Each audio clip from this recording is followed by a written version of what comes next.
Facha, fascista, son palabras que están por todas partes, ¿verdad?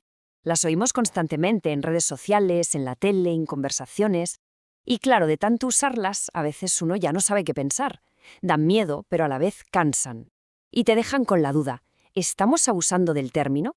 Pues para intentar aclarar un poco todo este lío, es para lo que estamos hoy aquí. Vamos a desgranar el concepto, a analizarlo a fondo, nos vamos a apoyar en lo que dicen fuentes históricas y filosóficas para tener un marco claro y sobre todo para entender de qué hablamos, tanto del fascismo de antes como de lo que podríamos estar viendo ahora.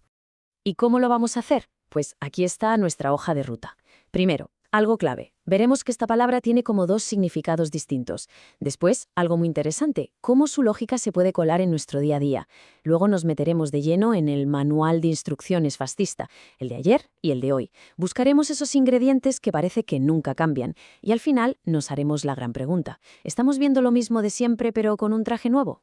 Venga, pues vamos al lío. Empezamos por el principio que es fundamental. Para entender bien de qué va el fascismo, lo primero de todo es separar la palabra en dos ideas, dos conceptos, que aunque usan el mismo nombre, no son exactamente lo mismo.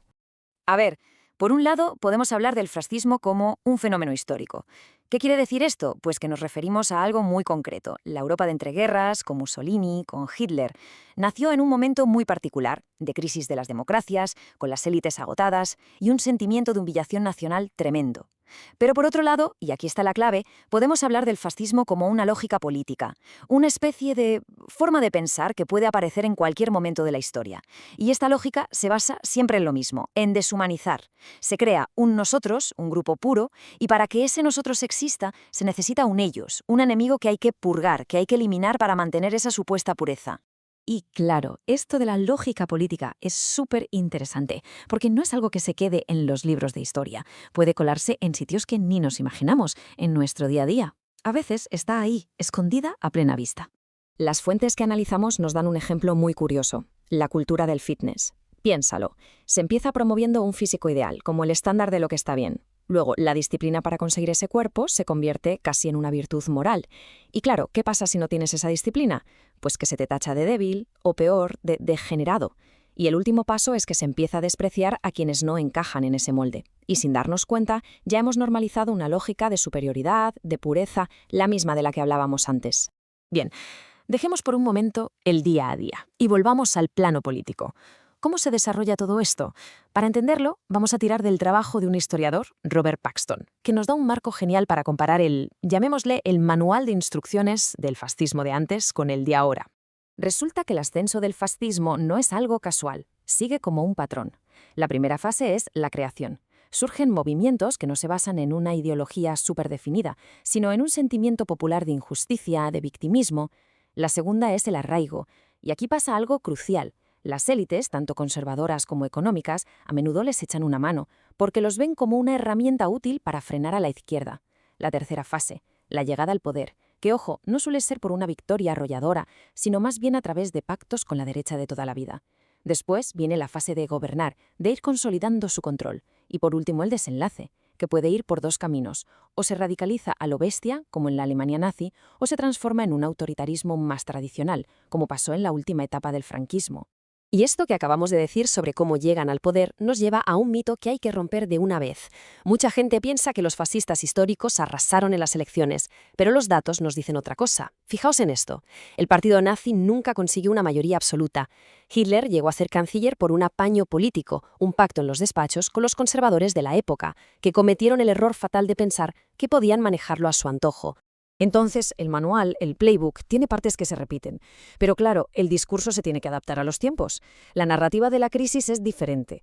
Si en el siglo XX el motor era la humillación por haber perdido una guerra y el miedo al comunismo, hoy el combustible es otro. Hoy se habla de invasión de inmigrantes, se agita el miedo a supuestas agendas globalistas como la famosa Agenda 2030, o se señala a la cultura woke como el gran enemigo a batir. Y si cambia el discurso, pues también cambian las herramientas para difundirlo. ¿Y cómo han cambiado? Hemos pasado de los desfiles militares, de esas concentraciones masivas y la radio controlada por el Estado, a los memes que se hacen virales en segundos, los vídeos de TikTok, las cadenas de WhatsApp que nos llegan a todos. El gran teatro de las masas ha dado paso a una especie de guerrilla digital. Y claro, al hablar de esto hoy en día, las fuentes que estamos analizando señalan un caso de estudio muy concreto: Donald Trump. Para muchos historiadores, lo que pasó después de las elecciones de 2020 fue un punto de inflexión. Fue el momento en el que una retórica, digamos, autoritaria, cruzó una línea muy peligrosa y se convirtió en táctica directamente fascista. ¿Por qué?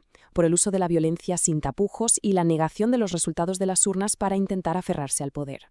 Vale, hemos visto el manual, las fases, las herramientas. Pero más allá de todo eso, ¿cuáles son los ingredientes que nunca cambian? Esas pasiones, esas emociones que siempre están ahí moviendo los hilos.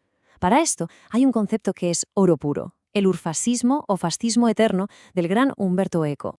Eco decía que, más allá de los símbolos o los uniformes, el fascismo tiene un núcleo duro, una serie de pasiones movilizadoras que siempre se repiten. Por ejemplo, el culto a la tradición, el desprecio por los que consideran débiles, esa idea de que la vida es una guerra constante, la obsesión con que hay un complot en marcha, la creencia de que si no estás de acuerdo eres un traidor, y sobre todo un miedo irracional a la diferencia, al otro. Entonces, llegados a este punto, toca juntar todas las piezas del puzzle. ¿Qué conclusión sacamos de todo esto? ¿Estamos simplemente ante un eco del pasado o hay algo más? El análisis que hemos seguido nos lleva a una idea muy potente. Puede que la fachada haya cambiado, que la estética sea diferente, pero la estructura, el esqueleto, sigue siendo muy reconocible.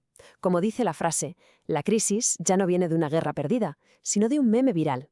El uniforme ya no es la camisa negra, sino la gorra roja. Y esto nos deja con el desafío final. Porque si el fascismo ya no viste de uniforme, si ahora se disfraza de meme y se camuflaja en narrativas de pánico, entonces la pregunta ya no es si ha vuelto o no. La verdadera pregunta es, ¿sabremos reconocer su lógica la próxima vez que nos llame a la puerta?